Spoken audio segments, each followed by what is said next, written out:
This is pretty much the home screen of the application, and you have quite a lot of templates which you can use. So this application isn't like you can enter prompts or anything like that. Only thing you would have to use is the templates that they have given you. These templates, all you have to do is just look for whichever one you want to use. For example, this one here or this one here. Be able to select this one here, and once you have uploaded a photo of yourself, you pretty much will get these results. So it's just that simple to use.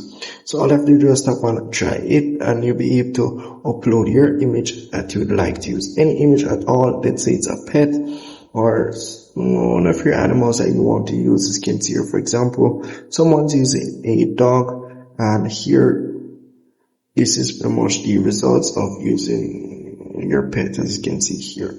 So very easy application to use.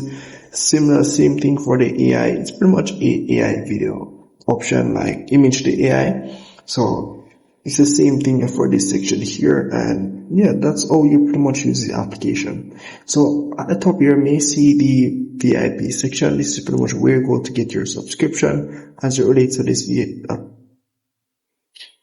application here. I'm gonna have to blur out some of these things, but this is pretty much how you get your subscription for this application here. But if I miss anything at all, just let me know in the comment section and see if I can help you out.